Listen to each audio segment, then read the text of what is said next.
ভদ্রলোকের নাম আমি বলতে চাই। মিলন ভাই আমাকে নামে চিনেন, এহসানুল হক মিলন ভাই।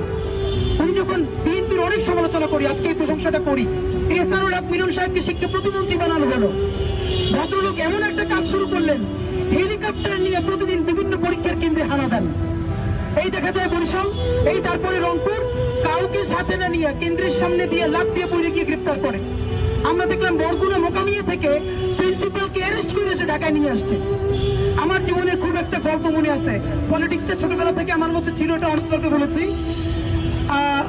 চায়না মাঠে খেলতে গেছি, আমাদের মাদ্রাসার সামনে যে কেন্দ্র, কাউরে না পাইয়া বাসায় ফিরবো, পরীক্ষা চলে, তখন দেখি ছোট্ট একটা হেলিকপ্টার নিচের দিকে পড়তেছে। আমার হঠাৎ মনে হলো, কিরে এহসানুল হক মিলন, উনি তো বিভিন্ন জায়গায় যায়, এটা কি এইটা নাকি?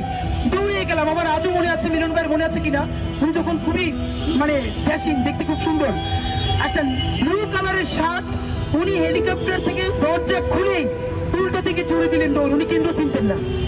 ওনাকে অন্যরা বলার পরে উনি পরীক্ষার কেন্দ্রে আসলো, 15-20 জনকে মুহূর্তের মধ্যে এক্সপেল করে পুরো বরিশাল বিভাগে 10 থেকে 15টা কেন্দ্র গেল। দেখেন বাংলাদেশের মিডিয়ার কাজ কি।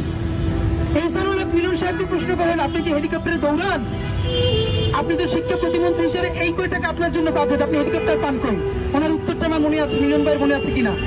মিলন ভাই বলল, আমি আমেরিকায় ছিলাম এবং আমার পুরো পরিবার আমেরিকায় থাকে।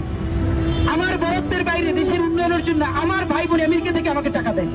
বিএনপি যখন ক্ষমতা থেকে যায়, দেখেন তখন আমরা ছোট, আমার মনে আছে আমি 2007 সালে এসএসসি দিই।